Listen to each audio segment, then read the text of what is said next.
Welcome everybody joining us in the audience to the first collaboration between Sheffield Doc and the newly established Documentary Association of Europe. For those of you who don't know me, my name's Brigid O'Shea. You might know me from the context of Doc Leipzig, where I'm head of industry, but in February this year, we also decided that there was a need for a pan-European network to hold kind of the documentary community together, and also to celebrate and propose like a new form of emerging experts and expertise working in the European documentary landscape. This was, of course, before the COVID-19 pandemic and social distancing hit. I would say if you're planning on trying to form a pan-European organization, it's probably not the best time to try and form it, but we have managed to do so. And so it's really our pleasure and our honor to be here. You can check out our website. I'll put it in the chat for you guys. The association is currently also accepting members from all over the world. We call ourselves European, but actually we don't mind where you come from or what your passport says. And also when we started having conversations at the Berlinale about how Documentary Association of Europe could be involved with like Sheffield Doc Fest this year, our thinking and our thought processes were much more around Brexit and how to keep the UK industry a part of also the continental industry, as well as the other way around. How can we find new working relationships between the players working in the industry, both on a creative side, financing side, distribution side, and maybe have the opportunity to shape a new reality for all of us to work in that maybe is more fruitful, more beneficial, more inclusive, with more opportunities than we had known beforehand. And then now, as I said, we find ourselves in this time of social distancing, so we can't be together in the city of Sheffield, nor can we meet at any film market or film festival and network and create those opportunities and conversations in the ways that we've been used to doing, I would say, for the last 30 years. So we've invited and assembled some filmmakers today to join us. But before I ask them to turn on their webcam so you can get to know them, I'm just going to give the word over to my dear colleague and comrade, Alexandra Billiards, because we're going to co-moderate this session together today. Thank you, Brigid, and thank you for us doing this together. We, me and Brigid have a long history of, as comrades, as she said, and spending a lot of time at different festivals. And at Berlinale this year, when Brigid launched the DA, we specifically spoke about the UK, and obviously we've had a bit of a time of upheaval. Brexit, obviously we don't need to say that word, but we all know about that. And a lot is changing for our industry, so it's been really important for us to have this conversation and invite some exciting young filmmakers who are doing incredible things, and to have a few of us from the UK and a few from outside of the UK, and to have a conversation together about looking towards the future and what are our needs, what would we like to keep from the kind of old system, and what can we see going forward. So I'd love everyone to join us now, our amazing panelists. I don't know if they're going to turn their... Oh, here they are. While they turn the cameras on, just a big thank you to Nigel and Manon also for making this happen today in their extended new reality of, instead of packing everything into 4 or 5 days, stretching it over 4 or 5 months, to also watch as the conversation changes. Because I think, not that the text that you guys read about the session in the audience is misleading, but certainly when Alex and I started planning this session more concretely, let's say at the end of April, beginning of May, together with Sheffield, it was like actually important to us to really wait until like the last minute kind of to decide exactly what and how we would shape this conversation, because everything, at least for me, or discourse is in hyperdrive at the moment, or as one of my friends said last week, it's like it's in a particle shaker. Like everything is changing every day. New narratives are emerging every day. marginalized filmmakers and or people across the planet are also finding their voices, or are empowered to use collectivity to express themselves. And so we live like in this incredible moment of like change. And I think also one of the things that Alex and I really have in common is like we're both very optimistic. We also both met and we were like, we can definitely like change the system. Like Alex had her visions and dreams about how she would change the system, and like the first time we met, and I like laughed in her face and was like, yeah, good luck with that. And then I come and I'm like, yeah, I think I would like to do this, this and this, and then she laughs and says good luck with that. So one of the things that I think has been really terrible over the last 5 or 6 years, and one of the reasons also why we founded the network, was because I felt very inspired by the climate change movement, because this new kind of emerging one organized by like young people. But what I liked about it was that they were using their voice and using the space to have like a projection of dreams and a projection of a future that is actually worth saving. And sometimes like in the documentary narrative, it's always about restructuring. It's always about like less money. It's always about how difficult our lives are. And I don't discount at all how difficult our lives are. I know how hard it is to be an independent practitioner for sure, working in this industry.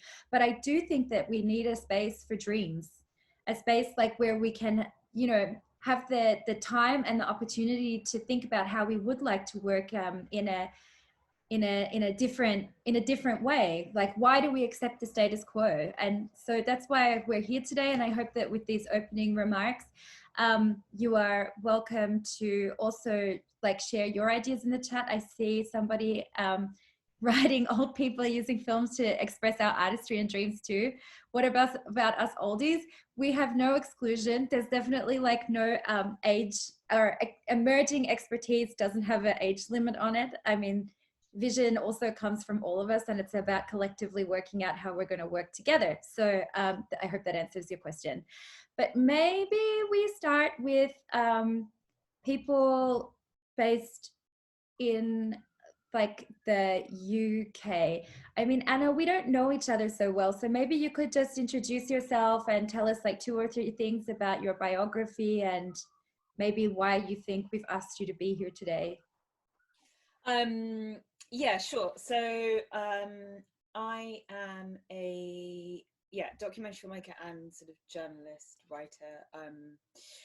I guess I don't work much like in the UK, like broadcast or documentary markets. Really, like now I'm developing a feature documentary here, so over the last few years I've been getting to know that side of things more. But I came from I worked at Al Jazeera English for 5 years. That's kind of where I started making films, and that was very much like not orientated towards the UK. And since then, I've been working on a number of different projects in different places, but again, like really not almost none of which have been like broadcast related. So like collaborations with art galleries, with different kinds of projects, with different political projects, with forensic architecture, with decolonizing architecture, with like kind of different kinds of forums, I guess. And also at the same time, I do quite a lot of writing and explore like different kind of interests in my work through that space. So yeah, I suppose it's also maybe worth mentioning that I also have European citizenship, so I also have that avenue hasn't totally closed down to me. I know that Brexit is one of the things that you want to talk about today, but because I'm half Portuguese and I have Portuguese nationality, so in that context, I mean, like, yeah, I'm in Britain and I'm British and I'm working here at the moment, but I'm also like very orientated towards other places, and that's always been the way that I've worked. Yeah. I mean, I think that's also part of this new reality. You know, I find like working in like this nation state construct to be quite like limiting, or like a limiting thinking. And I mean, that for sure was also one of the reasons to open up the network, because I mean, one of the true benefits, of course, of like this social distancing disco is that we can access each other like in new ways and maybe bring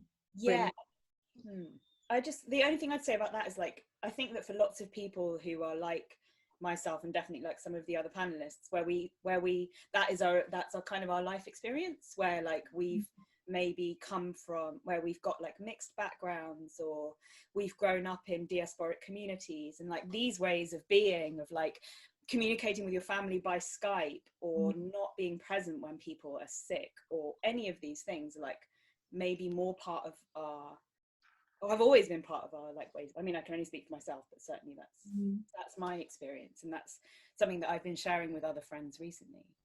And do you feel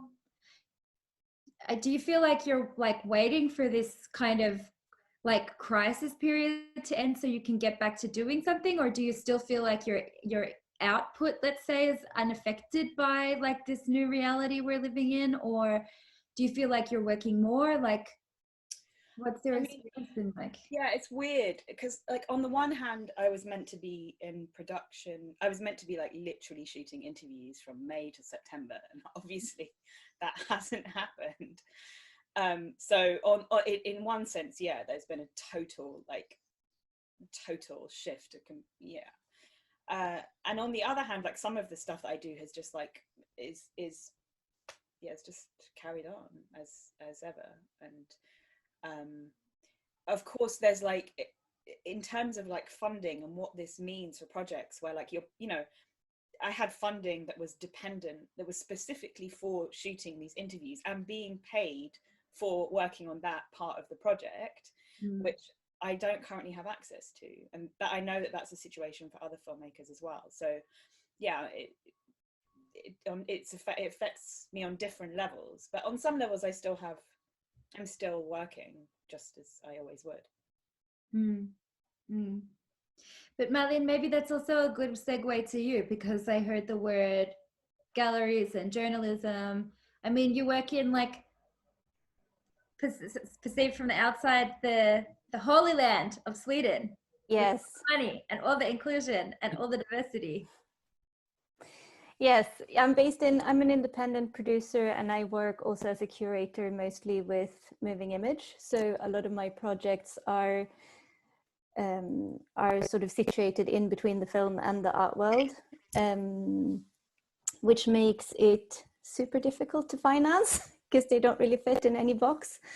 And of course, Sweden has the ambition to, there is national funding to be had. There is an ambition to wanting to foster this creative community in Europe and try to push for co-productions. But I think in reality, there isn't that much funding to be had from our side, even if you could. It's obviously better than in a lot of places, but it's still a complicated situation, I would say. But I always think about the Nordic model as always being collaborative, like you're always kind of asked to move with like outside of the national borders, right? Like I think historically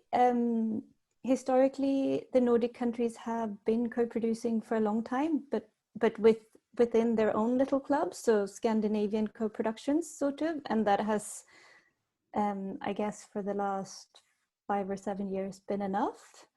And now I think people are waking up and sort of also understanding that it's the benefits of broadening the network and also co-produce with Europe. Yeah. And so when you say it's like hard in Sweden for independent people, as it is hard for truly independent people probably working in many different contexts, how do you work? How do you maintain your independence and make projects that really sit often like between also the spaces that aren't clearly like broadcast documentaries or aren't clearly necessarily works for like the art space? I think we've been lucky enough so far to work with research budgets from universities. Maybe Anna, a bit how that works, or with educational, like you get some money from education, school, cinema, and so on to get a distributor. In Sweden, you don't have the system of regional broadcasters in the same way as Germany or France, maybe. So there's one big broadcaster that you can go to. And then I've also collaborated a lot with art institutions. Lastly, it was a Scottish one. So we try to find different ways for different projects to live. Mm. And where are you going to do your networking? Where are you meeting these people? Or are you researching? Well, I think it's a bit. I would say they come a lot from formal and informal network of allies first that point you in the right direction. That you have a strong family that can help you and point you in the right direction. And then, of course, the markets, even though it's been less so now under this circumstance. Mm. Mm. But so, like, let's say a market like CPH Docs, which is maybe more inherent. It would be interesting actually to hear from. Sorry, am I? No, that's good. You're on a delay. That's all. So sorry. I know every time this happens on all my Zoom calls, it's very annoying. But I was going to say, Matt, it would be really interesting to hear from you because me and Matt have known each other for a very long time. And when we first met, Matt was making a feature film about his experience traveling for an organisation called Football Beyond Borders, and how they went to the West Bank to play football, basically, with some local Palestinian teams. And Matt, you basically just made a feature film about that, basically, yourself, didn't you? And it'd be great to hear a bit about your journey and kind of going from that very gung-ho, you know, make a whole feature, I don't know, obviously small, you know, basically no money, to now having, you know, a film as a Netflix original. And just, yeah, would love to hear a bit about your journey and your experiences of that. Cheers, thanks Alex, and yeah, thanks Brigid. Great to be a part of it, and DocFest for having us all. Yeah, no, definitely gung-ho, but it's weird, even though things have obviously grown in scale, it still seems very gung-ho and kind of me against the world approach. So I guess in terms of as a project, even though they're in places where more people see them, in terms of the filmmaking process, it doesn't really, I still self-shoot. I'm still very small crews with the Netflix original one's called Little Miss Sumo. So it's a short doc on Netflix now. That wasn't kind of commissioned from Netflix from inception. And so we were partnering with different institutions, Film London in the UK, Tribeca Film Institute in the US, ESPN, and about 200 Kickstarter backers. And so there was still different lots of pots of money. And then Netflix came on board at the North American premiere just before Tribeca. It got selected for like top 5 things to see at Tribeca. Then they kind of got in touch through that. So even though it's now a Netflix original, it was still very much me and a fixer in Japan, very tiny crew, and still kind of the same headspace, I guess. But yeah, so I think it's all about trying to sow the different seeds to connect and get the big jigsaw that is the completed fund, which is always tricky. And I guess there's always lots of different pieces to try and make that puzzle fit. But yeah, I'm making 2 feature docs at the moment. One's they're both, so one's in America with A&E, and that was kind of commissioned from the get-go. So that I'm on board as a director, and so that one I didn't even have to submit a treatment or anything, and that's kind of going ahead. And then after signed the contract and got the budget, they're like, oh, it'd be good to know your thoughts on what's happening. And I was like, cool. So I'm writing the treatment now, but that's kind of, I've been working on it already for 3 months, and they've not even, and I'm just kind of doing that stage now. And so that's really different to the other feature doc I'm doing, which is kind of more the model of Little Miss Sumo, where it's approaching lots of different institutions and trying to get what little soft funding out there is, and then mixing that with different equity investors or the whole high net worth individual type of thing, and then trying to then collaborate as well as other people have been saying, in terms of kind of allies and people that are identified as good people to work with, whatever that may be for the project or for yourself. And so I guess I still feel very much in that kind of small little world, but just kind of trying to navigate it in different ways. Do you feel like you'd rather work in this A&E way of, here's a chunk of money, go make a film, or do you also like this puzzling together, assembling a team? Do you think one grants you more freedom than the other? I'm quite at an early stage of the A&E one, so it's hard to say. In terms of getting money and just being able to focus and concentrate, that's like a dream, and it's amazing to not have to do the 2-year slog of trying to get the money and the people involved. I guess it really depends on who you collaborate with, and I was lucky with Film London and with Tribeca Film Institute that they're both great partners and helped boost the project in terms of I guess ambition and creativity, as well as the kind of the reason why you try and apply, which may be for money.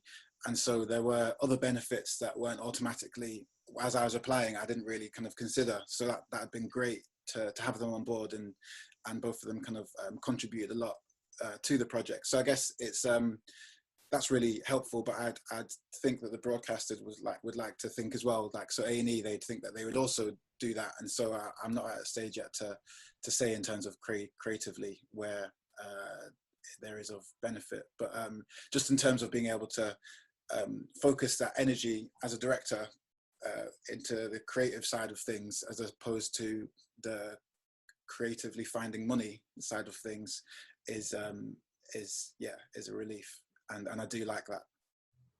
And do you like, so you're saying also that you self-produce, right? Have I understood correctly? And as well as working with producers, do you self-produce out of like necessity, or because you enjoy the process of directing and producing yourself? More so out of necessity. And so I think it'd be a project that I would think of, and from kind of creatively building that, it'd also be building a team and getting other people excited. And then I guess as a director, even if you're just a director, you're still doing quite a lot of the pitching, and you're creatively have to be involved to know who else is going to kind of come into that landscape of the team you're building. And so if you're trying to get funders on board, it's often, in my experience, I've had to, even if I don't want to be doing that side of things, it is something I would be doing. And so I do like to be involved, but I prefer a more hands-off approach if possible. And so that's been the difference, I guess, with the two projects I'm doing at the moment. One where the money was there initially, and so there's much less headspace in that side of things, and the other one where we had to kind of formulate that kind of unique model, I guess. And obviously every project's different, and who could come on board for those projects is very different as well. And so I think even if you do want a hands-off approach, it's still more of a dialogue to try and creatively agree on who to approach and how to target different funds and funders.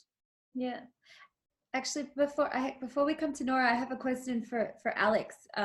Also, as a creative producer in the UK, like, how many projects can you work on in a year? Like, how many features can you have in a year? And how do you decide which directors to work with? Like, so, I mean, I try and kind of, I'm getting more into more of a situation where I can kind of choose who to work with, but then obviously sometimes, out of kind of necessity, you end up working with, not some, for money, basically, you end up doing certain projects, but, it's a really hard slog to get to the point where you can just make the films you want to make. And, I guess I've got about 3 features, I've got 2 that are in kind of late in the edit, but obviously because of Corona, they're kind of in the edit, but we still need to shoot a bit more that we didn't get to do in April. And then I've got a feature in production, and then a slate of maybe, I don't know, 6 things. So it's like, again, it's about getting everything, you know, juggling kind of production, post, financing, all these things. But, you know, as a producer, you kind of have to be doing this to survive, basically. So yeah, it's a real mix of, you know, working with directors that I've worked with, you know, from their shorts up till doing features with them now, to, you know, connecting with specific stories that I would like to be a part of telling.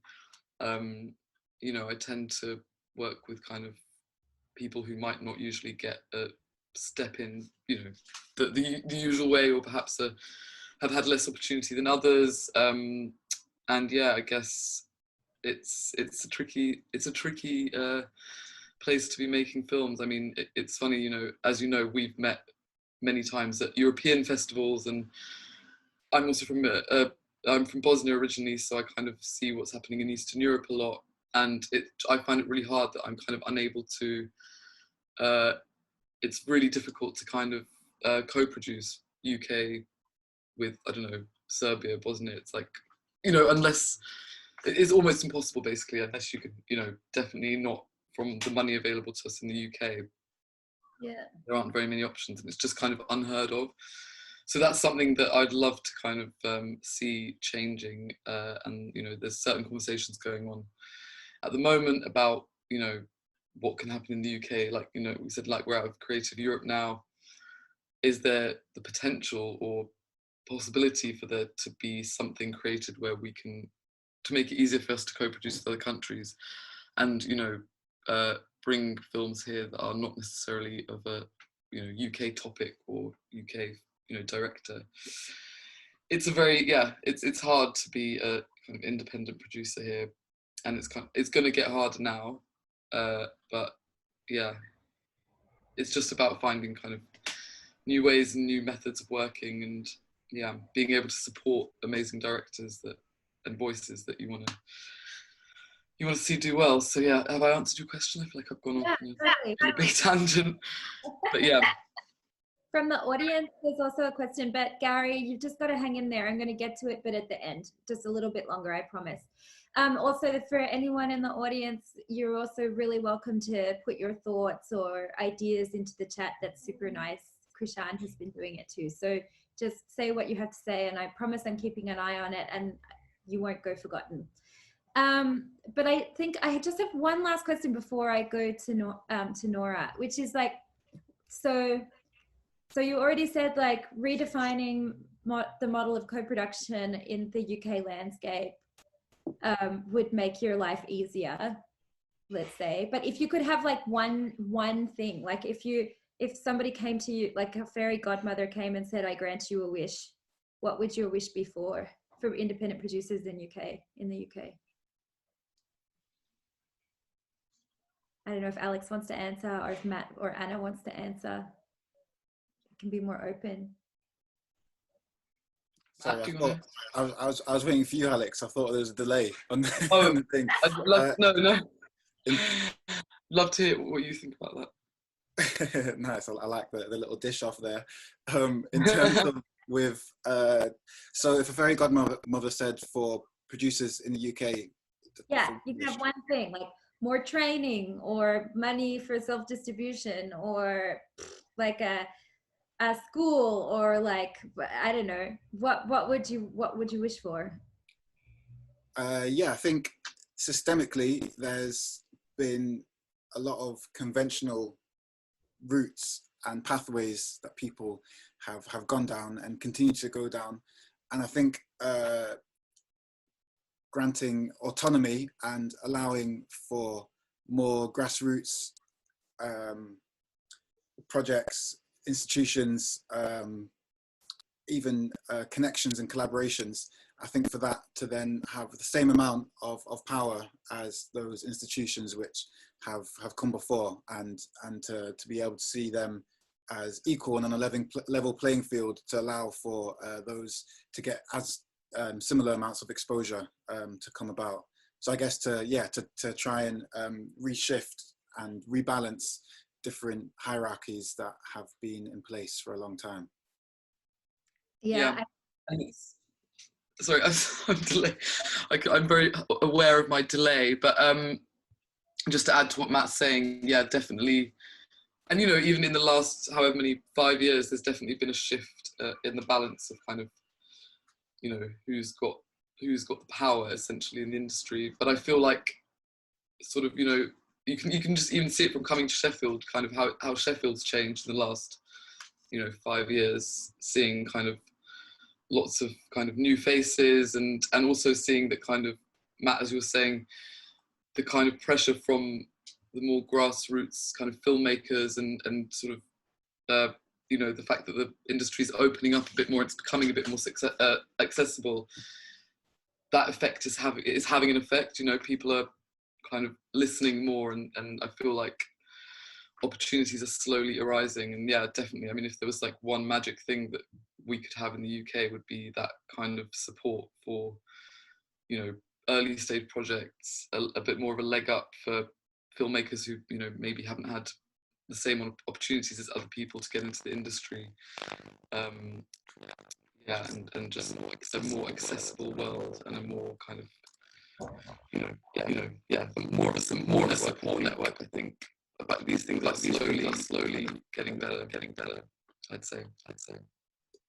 Yeah, I heard, we have like a situation going on. I don't know if people want to turn off their microphones. Sorry for that. It stopped.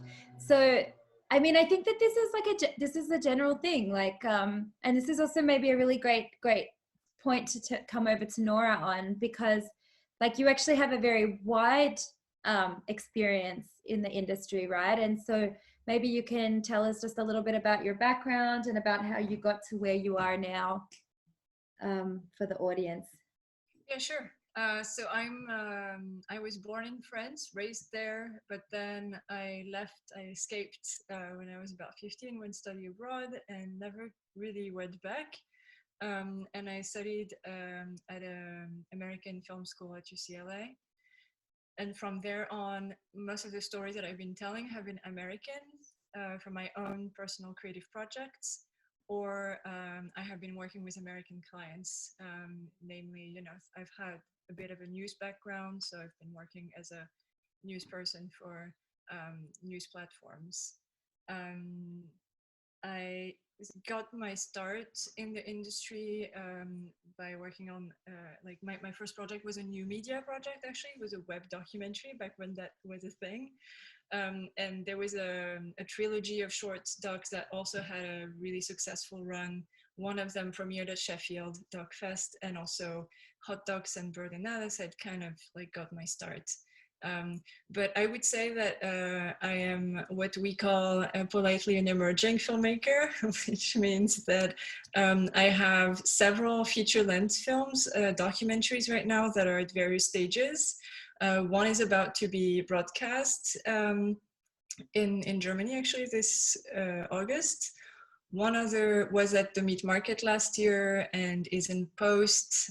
We have a sales agent attached. And then the third one is in production, and I'm co-producing it with an American producer at the moment. So juggling a lot. And I also teach on the side. But that's kind of my background. And I have also been working in branded content as a way also to diversify my source of income, but also financing my project. Some of the income that comes through those projects, I'm able to re-inject them in creative projects. That's how it works. So it's a mix for me of soft money, kind of like what Matt said in the model of, you know, using funding from France. I'm lucky that it's one of the places in Europe that is the most generous, so to speak, with creatives in the film industry. So I've been able to kickstart most of my projects thanks to writing grants and development grants from France. And then I've diversified that with private foundation money from the US, private equity, and in-kind investments, of course. Mm-hmm. And how do you find like combining the US and the European systems? Like, I mean, having studied there, it probably makes you more agile in understanding like the cultural nuance of collaboration and partnership. But do you think that maybe this is the way to go forward, like to actually look even further beyond our borders? Yeah, well, it's really interesting because, so like some of you know, I work as an expert for creative media as well, and it's very interesting to see that the mechanics that exist in order to fund projects now still very much rely on, having a broadcaster attached, having a co-producer from a certain region because it unlocks funding from that region of Europe. But in fact, this is still tied to the cultural understanding of a topic in that region. And I think that, as a French person, I get really so frustrated with the audience of documentaries, the traditional audience of documentaries in France, because it's a very specific crowd. It's a niche. When you make a doc that you want to release in France, it has to be, very political, very social issue. It has to speak to people who engage in nonprofit activities, which is great, super needed, great. But that's why also there hasn't been yet a Three Identical Strangers from France kind of film, which has been one of the highest success at the box office in the US, because that's a story that is too out there. And because of this, sorry, maybe I'm going off topic from your question. Go ahead. But I feel like now with the way that audiences consume documentary content, it's a global audience. It's not from a region. And so because at the end of the day, the audience is what informs the funding, I feel like that's a mechanics that has to change. The way that Americans tell stories have proven to be quite successful, I think, if we can look at the films that people watch, the film that people talk about. I'm not saying that's what people should absolutely just be doing because it's a formula of sorts, but I think that thinking broadly in terms of being able to merge those different types of storytelling is important now. Yeah, and do you think that the funding mechanisms or the structure of funding stands between you and reaching audiences, or do you think that they help you reach audiences? I think that, yeah, I mean, I wonder when Nora's talking about audience, whether that's really about commissioners and people who are controlling what gets made and doesn't get made, and who are maybe more afraid to take risks than actually audiences.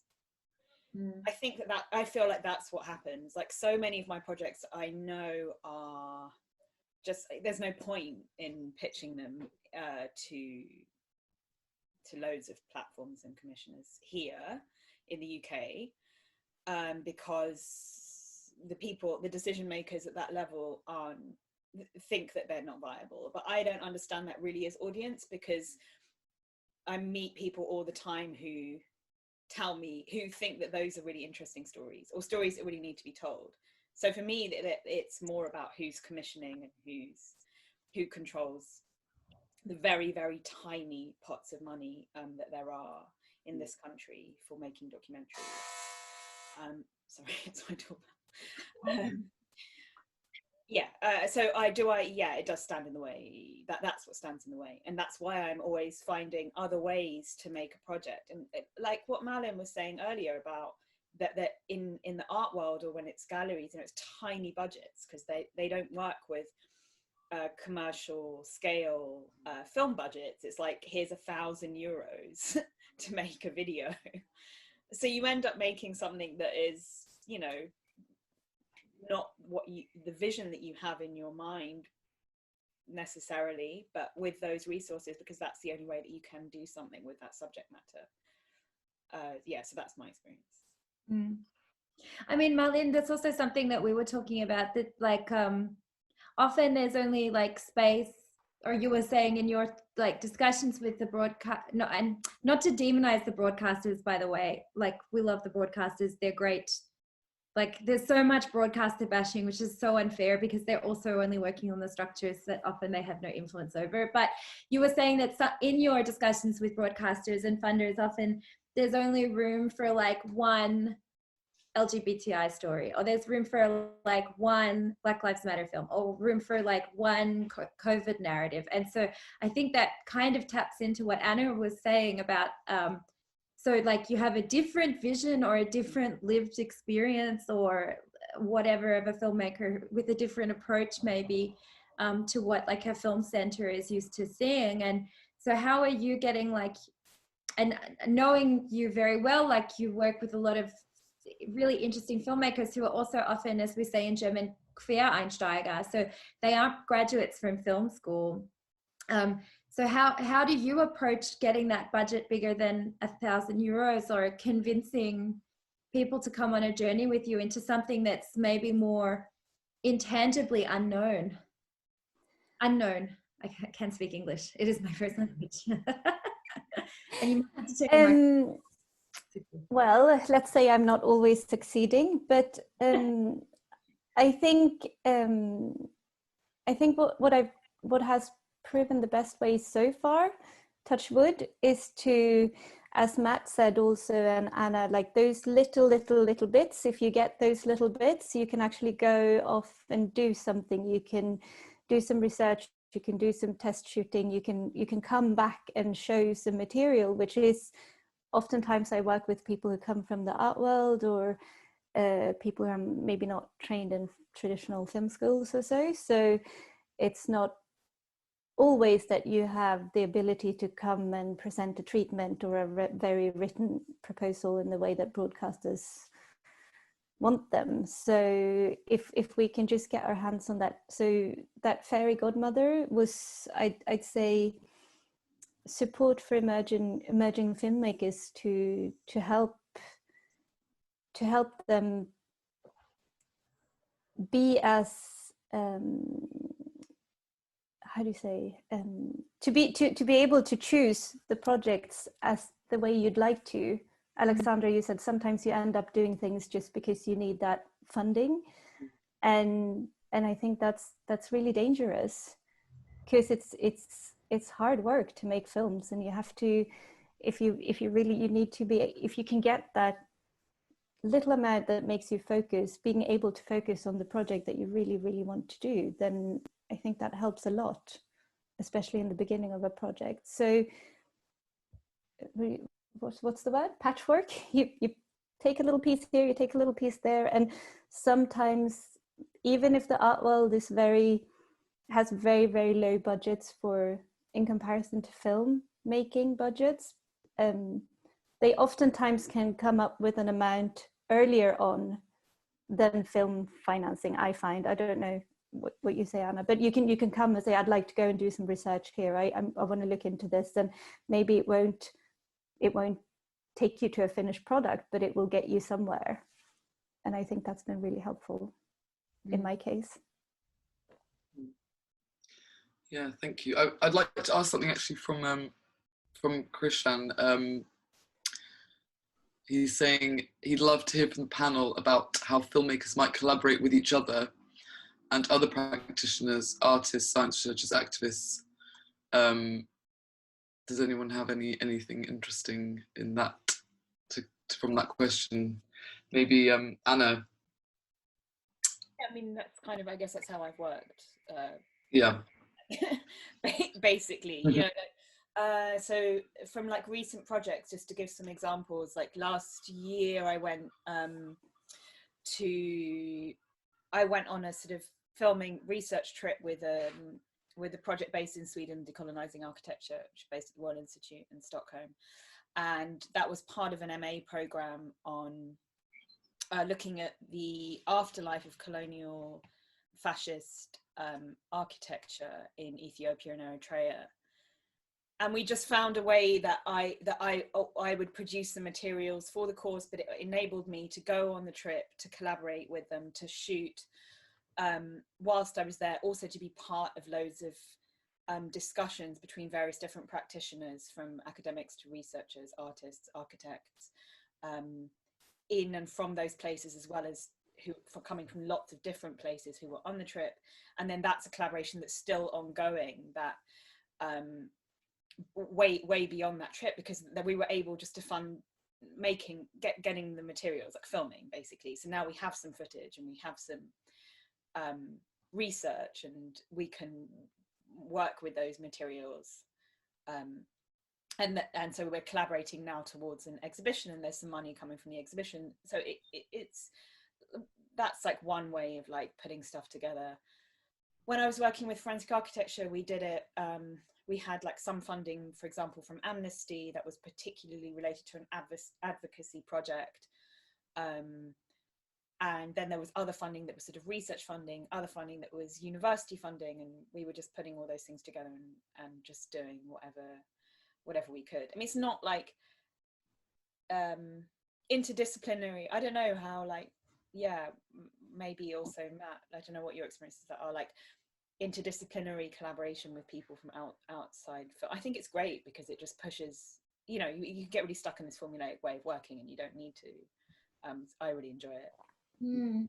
Yeah, no, I agree completely. And I feel in terms of with film, it's great to be able to contribute and to help give a voice often in a different way to people who've already been doing amazing work for years. And I kind of feel a bit strange sometimes because you come on board in terms of the lifespan of an issue or of a subject or particular, as you're saying, kind of particular project specifically. You can come on board relatively late after years of people kind of tirelessly collaborating, doing petitions, trying to gain a voice, and then the film often acts as a tipping point to an issue and acts as that catalyst, which is great. But all that wouldn't be possible without the people's work and those interdisciplinary collaborations that need to happen. So yeah, I think going to institutions or to individuals who have kind of invested lots of energy and time into something is a good kind of starting point, and just to be, I guess, go with an open mind and being humble and trying to find out who's best to speak to, and through that you can then get those collaborations. I feel often people try and swan in and think that they know everything, and then that's obviously a terrible approach to have. And then in terms of being able to collaborate and actually use the collective energy, which filmmaking for me is all about, the team and about being the product of the people that are investing that time and energy and support into it. And so it's to find those collaborators who can do that and who have been doing that before you've got there. Do you feel like, maybe this question is both for Anna and for Matt, do you feel like every time you have to develop like new like languages to approach these new collaborations, or do you feel that there are like, do you feel that maybe Matt, what you said about going in each time, first of all, from an observational point of view to kind of like understand the landscape before you like get in there to see what contributions film can make? Or like, are there common threads to these interdisciplinary collaborations, or is it new each time? Is what I'm trying to ask. Yeah, I guess for me, the common threads would just be to utilize what people are already doing. And so whether that's artists, or in Anna's case with architects, I'm going to say architectures, architects, or if that's kind of professors or just researchers, I think, yes, it's just about kind of trying to form a team, and the team not just being about the documentary or whatever you're doing, but the team being about the overall project, and to separate that and see them as different things. And you can obviously be contributing a lot to the documentary project, but it's also great if things exist outside of that and can be self-sustaining and continue on.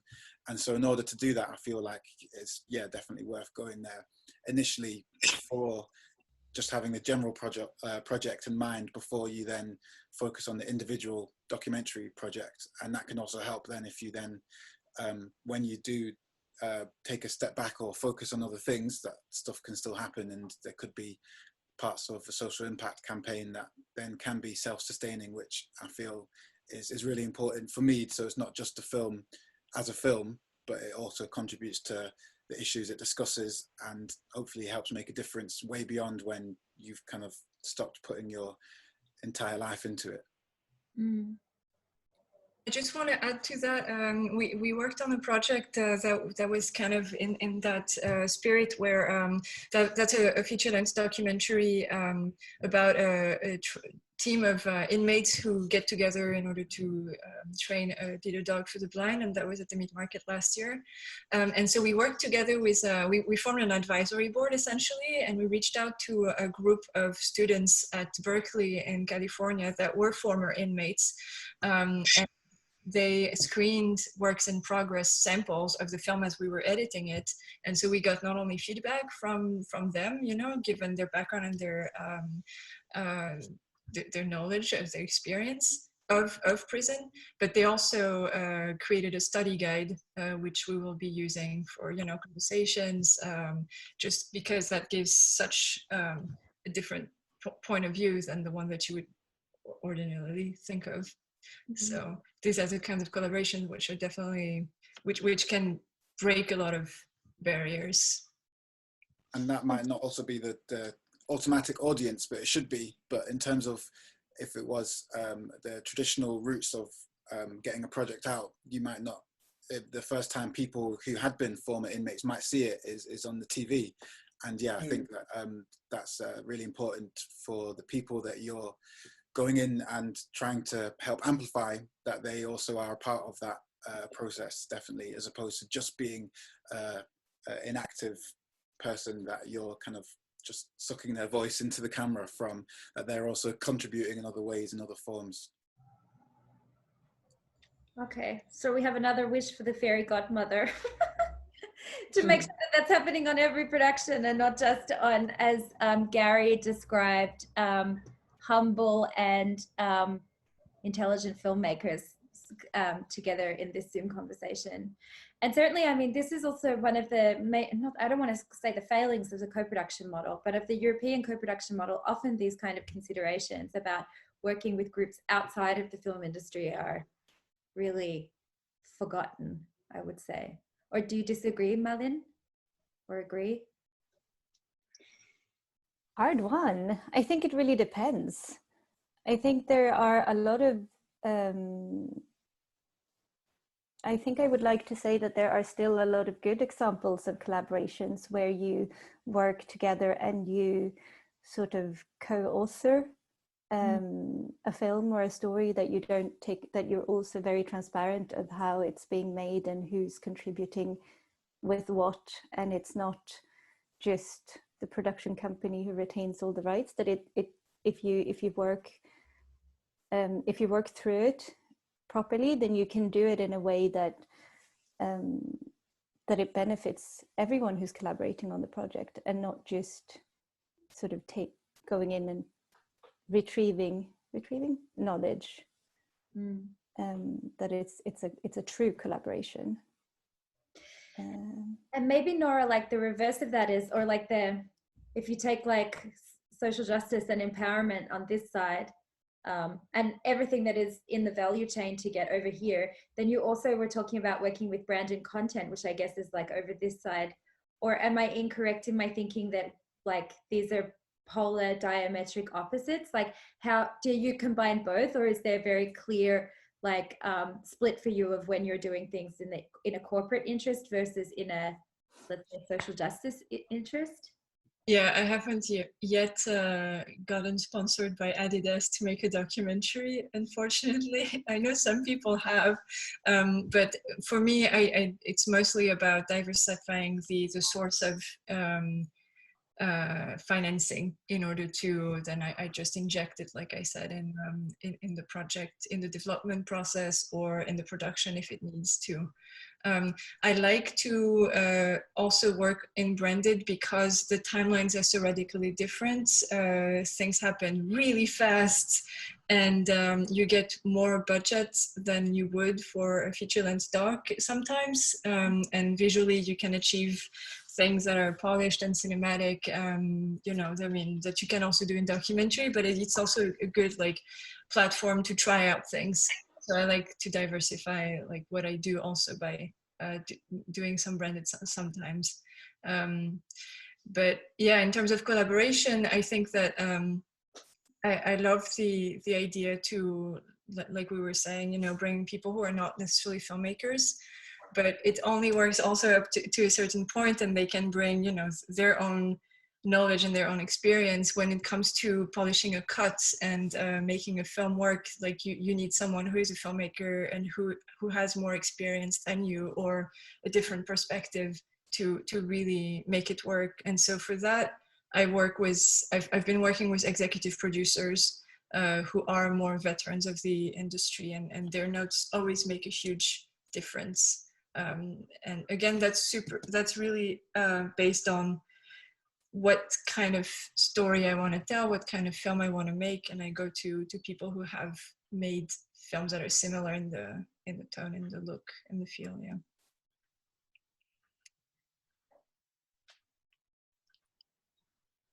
I don't know. I have one more question from the audience.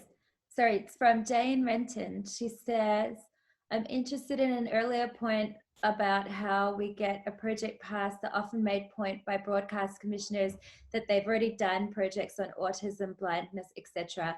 There literally seems to be an ableist blind spot. I mean, I feel very like passionate about this ableist blind spot at the moment as somebody who has that blind spot. Like, I think that I was in a discussion yesterday with the major A-list film festival, who shall remain nameless, who asked me, like, as part of this discussion, like, how would we include more, pardon my language if I'm using old-fashioned terminology, it's because I only talk about this in German and not in English, but like, how do we include more people with physical disabilities in our workplaces? I kind of said something that was like the kind of thing that I guess like a HR person would like to hear, but I've really been thinking a lot about how like this social distancing space actually allows for much more participation and much more honesty around people who do have physical disabilities participating in our industry. Because I know even the market that I organize in Leipzig, which is like kind of a soft market, it's smaller than the meat market, it's probably more meetings, but we have a space with an elevator and we have carpet on our floor. So in that sense, it's accessible, but it's like, pardon my French, like a bloody nightmare for anyone who's visually impaired, hearing impaired, or physically impaired, because it's loud, it's so loud, you're under like white lights, and also you have to move constantly. And I also realized that I had almost no people with physical disabilities participating. And so I wonder, as filmmakers, if you are also considering this inside of your productions, you know, are you thinking about also working maybe in the future now with these new intimacy coordinators? Do we need ethical coordinators? Like, how do we really tackle these questions of diversity and inclusion? I don't know. It's an open question for anyone to answer. Yeah, definitely it's hard to tackle these issues, and I feel it's partly the problem is that lots of people in their regular life then wouldn't be there'd be no exposure to different things of diversity, and then diversity often would form one particular collective words and representation and these things. But obviously there's within that there's a whole kind of realm of different parts of what representation means and true diversity means, and often I don't think that's kind of looked into. And so it's partly a problem that people who aren't exposed to those things would just have no idea about it. And so I think something is definitely there is obviously a huge need for diversity in all kinds of ways and the different forms that takes. And I think it just needs more content and more exposure to those things. But how you get there without the people at the top kind of accepting that is kind of a chicken and egg situation. And so it needs quite a lot of just an injection of different projects so that it's kind of infiltrates what we are seeing at the moment, and helps people to understand, which I feel is happening currently. There's at least more awareness of different diversity, whether that's with pronouns, race, and ability hasn't yet been included within that. And I think there was only something like, I can't remember, I did a film quiz and I had a ability question. I think it was 3% of films within the last 10 years has had any sort of visible on-screen diversity or representation within that. And so I think, yeah, it is a huge problem. And from my perspective, I've often gone to different diversity panels, or DocFest has hosted one. The first time I went to DocFest was 2012, and I think there's been one every year about diversity. And so it's a shame that it kind of sounds like a broken record in terms of the people talking about it. And there's obviously a need for having that, but then that need hasn't then progressed into an execution of how that's happening. And so I think with race, that's slowly starting to happen, and it is much more of a conversation. And so it needs lots of different people and lots of noise to surround the other issues, which are, yeah, very much needed as well. And for people not to just think diversity is just race or just sex. I was at something and they were saying how diverse the Oscar nominations were last year.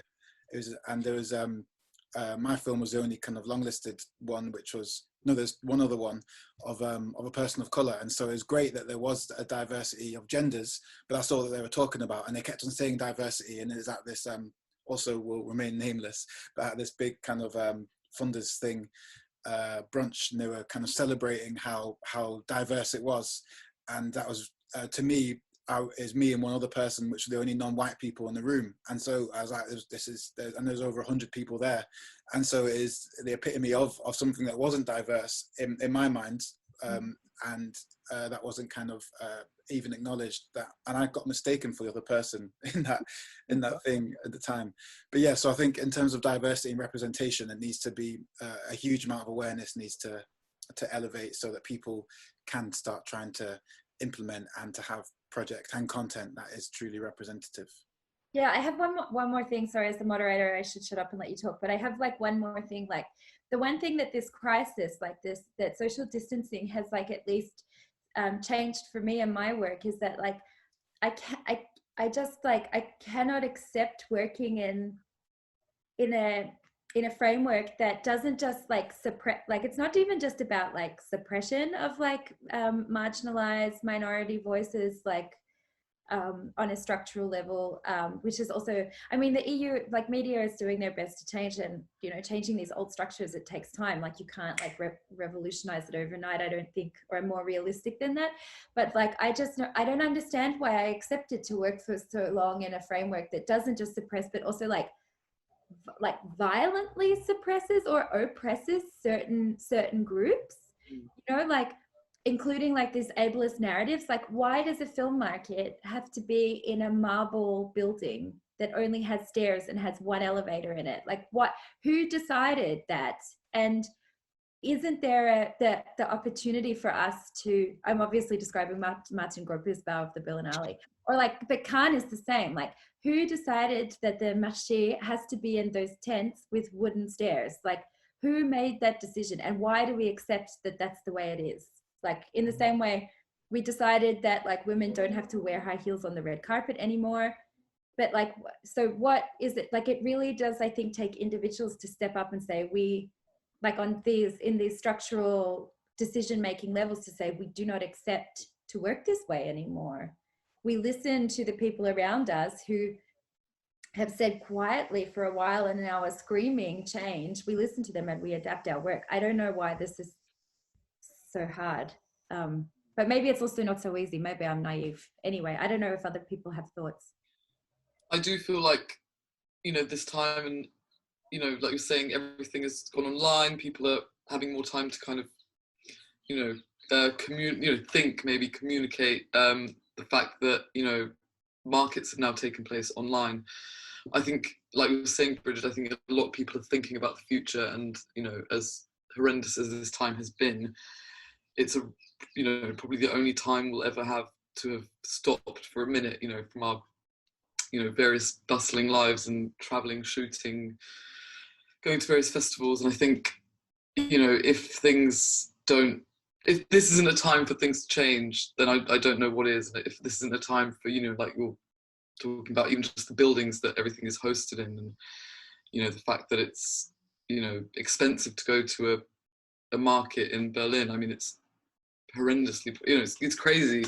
For kind of filmmakers starting out, it's that's been a very, very long problem, and now we've seen that we can do things online.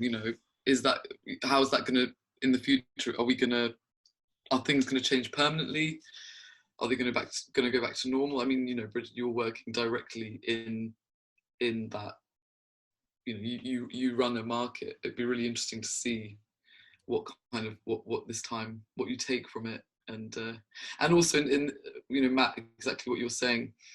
Obviously, there's been in June we saw the world sort of start screaming about Black Lives Matter, and that became a very huge, I mean, it was a huge movement anyway, but it was kind of elevated to the mainstream, if you can call it that. And now it's like there's no excuse, and I think from my point of view, it's like within the industry there are so many systematic problems that have been allowed to kind of go on, and box ticking is kind of seen as like some kind of solution, like you said. And Matt, you saying you're at a diversity event and there's two people who could, out of 100. I think what's exciting now is that people are being kind of held accountable, and also that we have a movement that can't be ignored. And now it's like more than ever now, there's no excuse not to stand up for injustices in the industry, and to shout as loud as possible, and to know that there's you're not going to risk anything. In fact, there's no excuse not to speak loudly about things that are unjust, and to make the changes, and that there's a big kind of swathe of us who aren't going to be kind of silent anymore about stuff. So I think it's been there's been a big shift this year, and I'm really interested to see how that kind of translates into the next few years, and what is going to change, and excited for kind of everyone who wants to make changes to be able to kind of do that now, and to have that kind of power behind us, I think. So yeah, after a kind of hard year, I think we're coming into a new exciting time, hopefully. Don't know how you guys feel about that.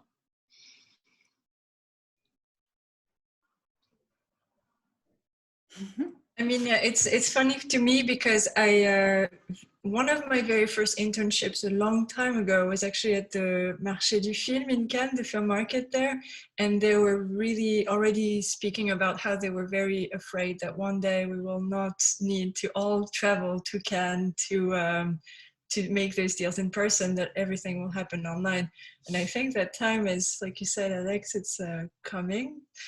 Or it's happening this year out of necessity, but I hope that we'll still have an excuse to meet all in person someday. That's my take on it. Hopefully. Same. Should we? I don't know how. Maybe we've got 5 minutes. We've got a question from Gary. Let me go and just find it.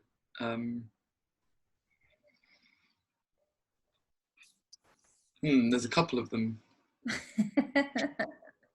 Which one?